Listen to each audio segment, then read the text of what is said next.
جن کے لیے بریلی کے تاجدار کہتے ہیں واہ کیا جود و کرم ہے شہ بطحا تیرا، نہیں سنتا ہی نہیں مانگنے والا تیرا، میں تو مالک ہی کہوں گا کہ ہو مالک کے حبیب، یعنی محبوب و محب میں نہیں میرا تیرا، تیری سرکار میں لاتا ہے رضا اس کو شفیع، جو میرا غوث ہے اور لاڈلا بیٹا تیرا۔ جن کے لیے بریلی کے تاجدار یوں عرض کرتے ہیں ہم یہاں سے پکارے وہاں وہ سنے، مصطفیٰ کی سماعت پہ لاکھوں سلام۔ جن کے لیے بریلی کے تاجدار یوں عرض کرتے ہیں یا رسول اللہ سرور کہو کہ مالک و مولا کہو تجھے، باغ خلیل کا گل زیبا کہو تجھے، لیکن رضا نے ختم سخن اس پہ کر دیا، خالق کا بندہ خلق کا آقا کہو تجھے۔ جن کے لیے بریلی کے تاجدار یوں عرض کرتے ہیں وہ جو نہ تھے تو کچھ نہ تھا، وہ جو نہ ہو تو کچھ نہ ہو، جان ہو تو جہان کی جان ہو تو جہان ہے۔ جن کے لیے بریلی کے تاجدار یوں عرض کرتے ہیں یا رسول اللہ ایک میں کیا میرے عیسیٰ کی حقیقت کتنی، ارے مجھ سے 100 لاکھ تو کافی ہے اشارہ تیرا۔ نعرہ تکبیر، نعرہ رسالت، مسلک اعلی حضرت فیضان زندہ شامدار مفتی ذیشان مخدومی صاحب قبلہ۔ ایک میں کیا میرے عیسیٰ کی حقیقت کتنی، تجھ سے 100 لاکھ تو کافی ہے اشارہ تیرا۔ اور بریلی والے عرض کرتے ہیں یا رسول اللہ سنتے ہیں کہ محشر میں صرف ان کی رسائی ہے، اور گر ان کی رسائی ہے میں جب تو بنائی ہے، ذرا محبت کے ساتھ بولے سبحان اللہ۔ اور سب نے صف محشر میں للکار دیا ہم کو اے بے کسوں کے آقا اب تیری دہائی ہے۔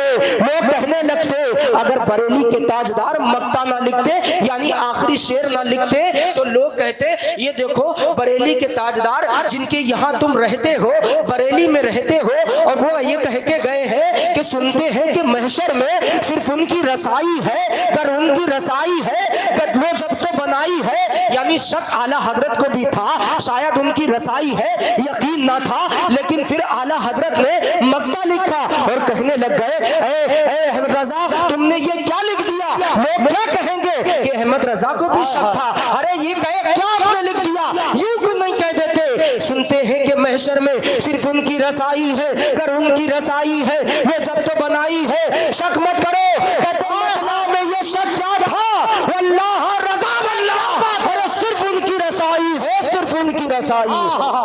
نعرہ تکبیر، نعرہ رسالت، عصمت مصطفیٰ فیضان غوث اعظم فیضان زندہ شامدار فیضان سرکار حجت الاسلام حضرت علامہ مفتی ذیشان مخدومی صاحب قبلہ۔ جن کی شان یہ کہ زمین پر رہے آسمان کے چاند کو انگلی کا اشارہ کر دیں تو چاند کے 2 ٹکڑے ہو جایا کرتے ہیں۔ جن کی شان یہ کہ زمین پر رہ کر آسمان کے سورج کو انگلی کا اشارہ کر دے تو ڈوبا ہوا سورج واپس آ جایا کرتا ہے۔ اسی نبی کی بارگاہ میں درود پڑھیں بلند آواز سے سارے لوگ، اللہ رب محمد صلی اللہ علیہ اللہم صلی علی سیدنا و مولانا محمد بارک وسلم، صلاۃ و سلام علیک یا رسول اللہ صلی اللہ تعالی علیہ وسلم۔ میں نے جو آیت پڑھی اللہ پاک قرآن میں ارشاد فرماتا ہے الا ان اولیاء اللہ لا خوف علیہم ولا هم یحزنون، سبحان اللہ۔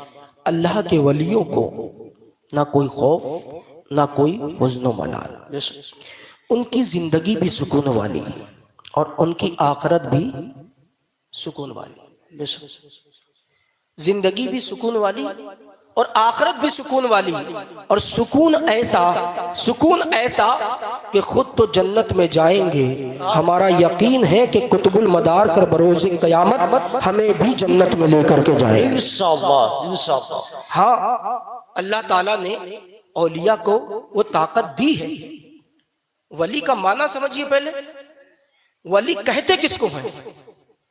ولی کا معنی آتا لغات میں دوست کا، اشارہ کرنے والا دوسرا معنی، تیسرا معنی محبوب کا، چوتھا معنی سرپرست کا، اور اصطلاح میں ولی اللہ کے پیارے ہوتے ہیں، ولی اللہ سے مانگنے والے ہوتے ہیں، اور یوں کہہ دو کہ ولی اللہ سے بات منوانے والے ہوتے ہیں۔ سبحان اللہ۔ کیا بات ہے، سبحان اللہ۔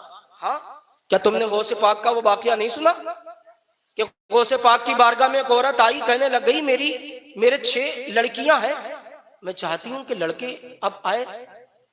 سنا ہے؟ تم نے تو سنا ہی ہوگا بیٹا، سنا ہے نا؟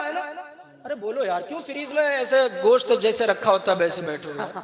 ذرا محبت سے بولو سبحان اللہ۔ سبحان اللہ۔ آئی کہنے لگ گئی کہ مجھے بیٹا دے دیجیے۔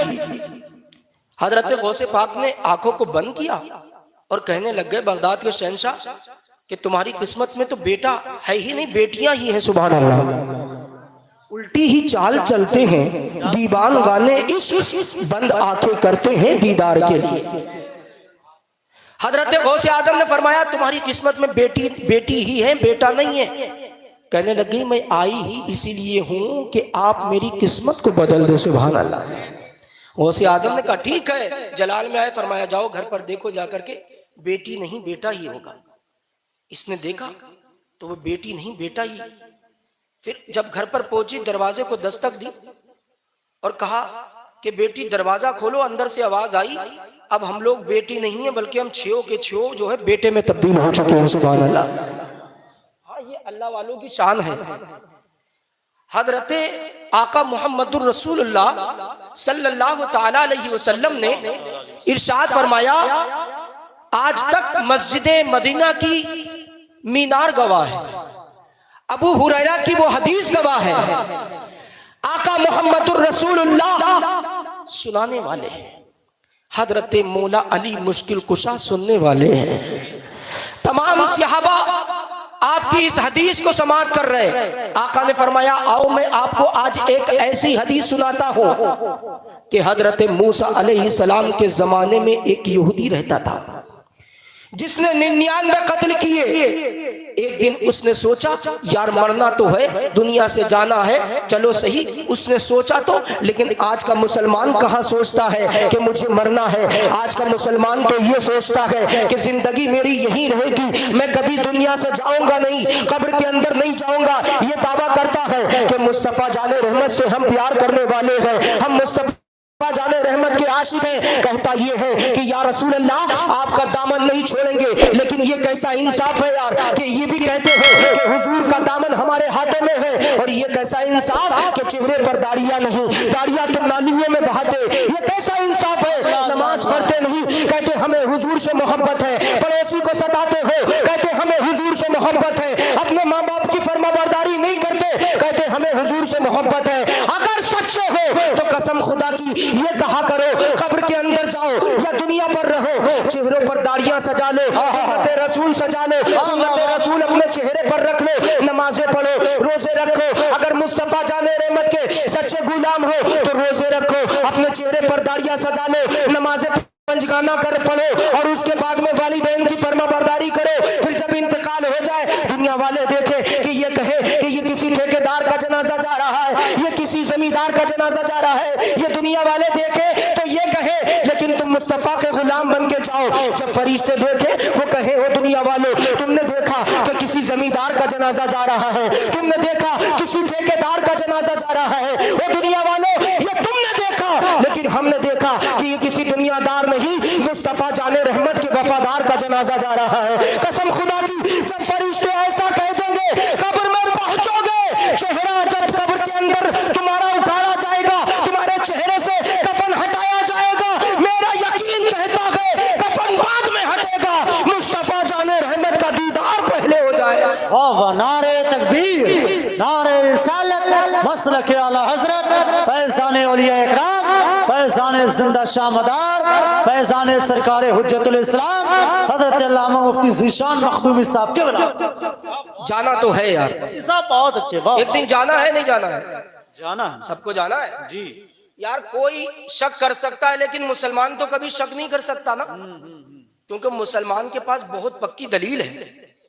قرآن کی آیت ہے کلو نفس ذائقۃ الموت، بے شک ہر جاندار کو موت کا مزہ چکھنا ہے۔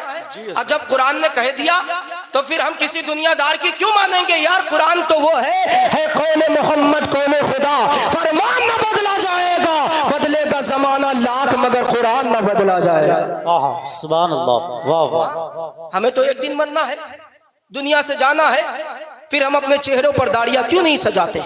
اگر مسلمان داڑھی نہیں سجائے گا تو بتاؤ کون سجائے گا؟ اگر مسلمان نماز نہیں پڑھے گا تو بتاؤ مجھے کون نماز پڑھے گا؟ اگر مسلمان روزے نہیں رکھے گا تو بتاؤ کون روزے رکھے گا؟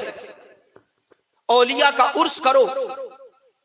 قطب المداد میں اس نے ایک دن سوچ لیا، یہودی تھا، سوچ لیا کہ ایک دن دنیا سے یار جانا ہے، دنیا سے انتقال کرنا ہے، کیوں نہ اللہ کی طرف چلا جاؤں، اللہ تعالیٰ سے معافی مانگ لو۔ نکل گیا راستے میں اور ایک صاحب سے ملا، کہنے لگ گیا ہے کوئی جو اللہ کی راہ میں مجھے معافی کا پروانہ دے دے، ہے کوئی اللہ کی بارگاہ میں جو میری بخشش کی سفارش کر دے، جو میری بخشش کا پروانہ سنا دے، ہے کوئی؟ کہنے لگ گیا ارے تم نے کیا کیا ہے؟ کہنے لگ گیا میرے 99 قتل کیے ہیں، کیا میں جنت میں چلا جاؤں گا؟ کیا اللہ تعالیٰ مجھے معاف کر دے گا؟ وہ کہنے لگ گیا تم یار بڑے ظالم ہو، تم نے 99 قتل کیے پھر بھی یہ سوچتے ہو کہ تم جنت میں چلے جاؤ گے، اللہ تمہیں معاف کر دے گا۔ سنو، معاف نہیں کرے گا، یہ اس نے کہہ دیا۔ اس نے کہا ٹھیک ہے، جب معافی نہیں ہوگا تو اب تیرا زندہ رہنا ضروری نہیں۔ تلوار نکالتا ہے، اس کا بھی سر تن سے جدا کر کے کہتا ہے 99 تھے، 100 کی گنتی میں پوری کرتا ہوں، اس کا بھی قتل کر کے واپس چلا جاتا ہے۔ جانے کے بعد میں گھر پہ پہنچتا ہے اور پہنچنے کے بعد میں کچھ مدت دراز کے بعد میں اللہ کی بارگاہ میں خوف کرتا ہے اور کہتا ہے یار ایک دن مرنا ہے، دنیا سے جانا ہے، میں انتقال کر کے جاؤں گا، کیا منہ دکھاؤں گا اللہ تعالیٰ کو؟ کیا منہ دکھاؤں گا؟ یہودی تھا، ابھی کلمہ نہ پڑا تھا، لیکن دل میں خوف خدا آ گیا۔ ہاں میرے نبی نے فرمایا کہ اگر کوئی اللہ کے خوف سے روتا ہے، گڑگڑاتا ہے، اس کے رونگٹے کھڑے ہوتے گئے، تھرراتا گئے، میرے نبی فرماتے گئے جب کوئی خوف خدا سے روتا گئے، تھرتھراتا گئے، تو اللہ تعالیٰ اس کے گناہوں کو ایسے جھاڑ دیتا گئے جیسے پتجھڑ کے موسم میں پتے گرا کرتے ہیں۔